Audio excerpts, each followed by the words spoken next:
I would love to introduce our guest and tell you quickly whom he is. Now, his name is Clane Matthew. Now, Clane Matthew is a Jamaican-born artist and musician whose higher thinking and profound lyricism puts him next in the game to be one of the most influential artists of his generation. Now, Clane Matthew released his debut single, The Unspoken Word, in 2018. Am I right? Yes. Good. Which gained praise from the public, streaming in 3 different continents, with Africa dominating the charts. Now, and Nigeria having the most streams. He's been described as having the potential to be one of the leaders of the new school of hip-hop by Artist Sounds, an independent music hub out of Las Vegas, Nevada, USA. Now, he was born on the 6th of May 1998 in St. Thomas, Jamaica. Then his parents emigrated to the United States in hopes of a better future for their family. Now, this is a very short but precise announcement to herald the coming in of the person whom we have as our guest today. We are honored to have him on the show today. Clane Matthew, how are you? Welcome to the show. I'm doing good. You doing good? Doing good. How was it getting to the venue today? Tell us. Oh man, the Lagos traffic is crazy. I've never seen traffic like this ever. I'm so serious. It's like everybody is coming in between each other and coming in front of each other, and you can't get anywhere. They say if you know how to drive in Lagos, you can drive anywhere. You know, these are 2 people who drive in Lagos regularly, and I tell you, it's one of the hardest things to do. Well, we have you here and now, and we'll say welcome to the show. Thank now, you. we're not going on any breaks now because we've taken so much time. I will let Queen start asking you the questions because we really need to get to know who you are and quickly too. Definitely. Okay, hi Clane. Hello. How are you? You're welcome to the show. Thank you so much. Okay, so tell us, introduce yourself properly, and then your journey into music, how it all started. All right, so my name is Clane Matthew. You know, I'm a music artist and musician and producer from Jamaica. I started music at the age of 10. Back home, I really didn't, have the resources like that to know if I could do music or not. So when I emigrated to the United States with my family, that's when I got the potential in school to really try out instruments and everything. And that's when I found out that I was musically inclined. I started playing the piano when I was 11. I started making my own music at 12 unofficially. In 2015, I released some songs, and when it's your first song, it's not really that good because you have to keep on working on it, test the waters and everything. And then by the time I got to 2018, that's when I released my debut single, The Unspoken Word. It basically talked about the racial tension that was going on in the U.S. at the time. And when I released that and put it out, it went viral. 3 different continents, with Africa dominating the streams and Nigeria dominating the streams out the African continent. So after that, I just kept on working on my craft, perfecting my flow, my lyricism, perfecting the content and the message that I put out, perfecting my producing skills and my musicianship. And then, I got to the point where I am right now with even last year. I did a remix of Burna Boy's Last back in August, and within 2 months' time it went viral. And then a lot of people in Nigeria started knowing my name from that. And then just a couple weeks ago, I performed at Celebration, and then I wowed the crowd, great by the grace of God, and they love me. So now I'm here just, promoting myself and, showing the people who I am, showing, my artist capabilities, and just basically, going around and, just trying to get my face out there. So yeah, that's what I'm doing right now. Well, that's very good. Yes. Yeah, that's beautiful. Okay, so how would you describe the kind of music you make? I would say it's conscious music. It's basically, I talk about topics that people tend to sweep under the rug or they're too uncomfortable to talk about. So I just basically bring that to light and just basically put it in my music, and hopefully to heal some people that's going through what they're going through. because they don't have the courage to speak out or talk about it with someone else. So when they hear the music, then they say, he knows what I'm talking about, and it kind of heals a part of them. So that's the type of music I do. All right. Okay. Well, that's beautiful. We had Clane Matthew in the building. We still have him in the building, and the song you just listened to is titled "Shine Like a Diamond." What was the motivation for that song? The motivation behind it is just basically to just keep going, just do what you do and keep going. Don't watch what nobody say, because there's always people out there that's gonna tell you can't, and if you just put in the work and just believe in yourself, you can. There's a lot of people that go, that talk to themselves and they feel a way about themselves that they can't do something, and they're scared to talk about it with people because they don't want people to look at them some type of way. So I myself went through that with being in this music business like that, and not seeing people like listening to your songs or streaming your songs like that. So it's like it was also kind of motivation for me too for the song. So that's why I wrote the song and I put it out there, and then the people loved it, they gravitated toward it. So I'm glad I was able to heal people. I have people that still listen to the song every day when they wake up. All right, that's beautiful. Now, Jamaica is big enough and well grounded in the global scale of entertainment. Yes, you guys are big on everything.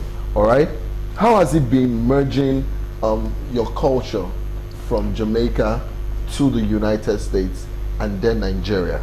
Now, let me explain. It can be a very hard fit. Forget the fact that you are a man of color. I don't know how to put it out there, but here in Nigeria, we do not discriminate. We love your song. You can be in Somalia, in Antigua and Barbuda, and we would listen to your song, and it will make a whole lot of sense, and we'll have it blown. Now, merging of cultures, how has it been for you, and what ways have you enjoyed it?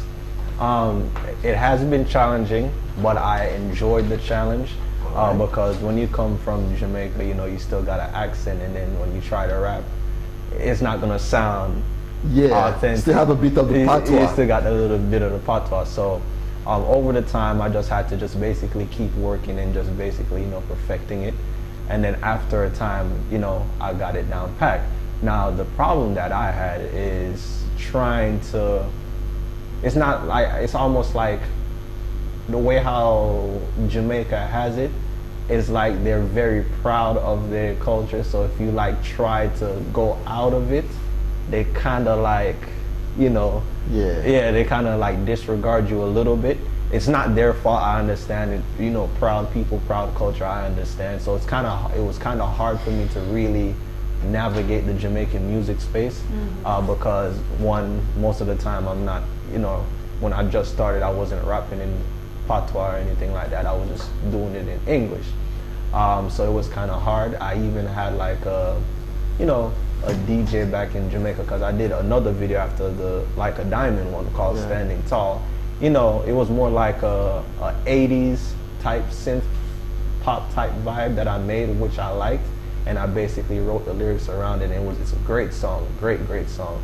And then I pitched it to a radio jockey in Jamaica, and then he was saying that I was trying to be too much like a Yankee, which is too much like an American, so he didn't play, which is cool, I understand.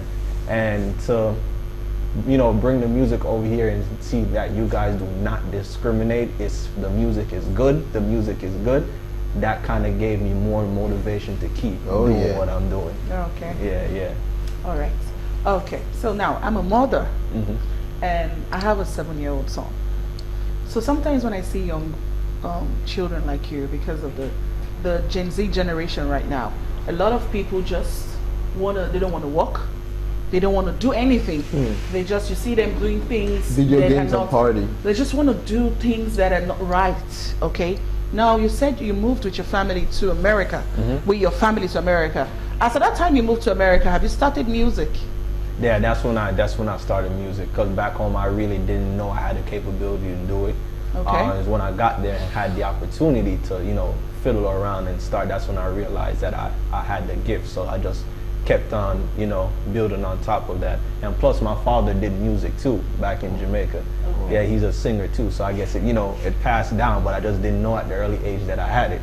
So when I went and got the opportunity, that's when I saw it, and then I just built on top of it after that. Okay, thank you very much. So what about school? Are you schooling and at the same time doing music? Or right now you're done with school? You just want to focus on music? I did take a break because I was going to school in 2020, Alright. and then the pandemic hit, and then basically shut down everything. And I was going to school for sound engineer, and the thing is that that's a hands-on thing. It's not something that I can really learn online. I would have to go in and do it hands-on to really get it. So I kind of took a break after the pandemic, and once I took a break after the pandemic, that's when the music started like taking off. So I said to myself, okay, let me just go ahead and ride this wave before, I not let really anything distract me at the moment. So I just rode the wave until I'm here now. So once I get to a space where I'm comfortable, then I just go back in and just finish those 2 years and I'm done. And that's it. Yeah. I like the fact that you want to finish school, because school is very, very, very important. You understand me? It's very important. So one more question again before Early takes you. I like your skin.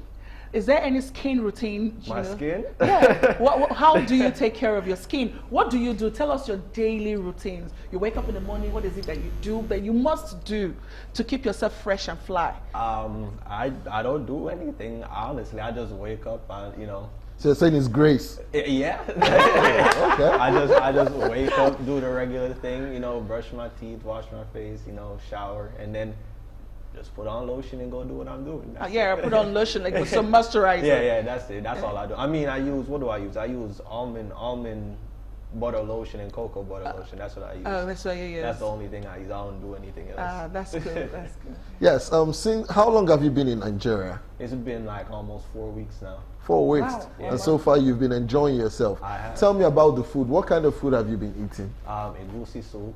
Egusi soup. Egusi and what? With what? Semo. Semobi. Oh, okay. Okay. And vegetable soup too. Jollof. I love the jollof. I love it. I love the jollof. Yeah. That's only the 3 things I've been eating so far. I've got to try more. It's just that I've just been all over the place. Okay. So, but I'm definitely gonna try. So more. you need to try amala and ewedu soup Okay. with begiri. Beggery? Yeah, they'll mix it together. Amala, ewedu soup, and begiri together with a jakika, that round Bro, fish. when you want to have that kind of food, there's something we call tetracycline and flagyl. What are you saying? In case you have runny stomach and you have to run from place to place. Oh, Well, you don't mind it, just trying to stay. You're not going to get any running stomach. If you can eat egusi soup and you didn't have any running stomach, you can as well eat amala. Yeah, it's good. The thing is though, you guys have a lot of peppery spice. food. Yeah. That's Oh, you don't like spice? No, we don't cook with that much spice in Jamaica. For me, I don't eat spice. Because we like the flavor in the food, so we don't want too much spice to mask it. Yeah. So that's why we don't cook with that in, much. in Lagos, you will have. I want to ask you, what do you feel like is a recipe for success? Hard work and faith. Explain. Please go deeper into hard work and faith. The Bible said, works without, Faith without without works works. is dead. So if you just sit there and say, oh, it's gonna happen, and you're not putting in the work, it's not gonna happen. So you just basically gotta work your butt off and make sure you're doing everything you need and everything that's possible to succeed, and then God will take care of the rest. So hard work and faith. Hard work and faith. That's what Clane Matthew feels like, or knows, or says is the recipe for pure and true success.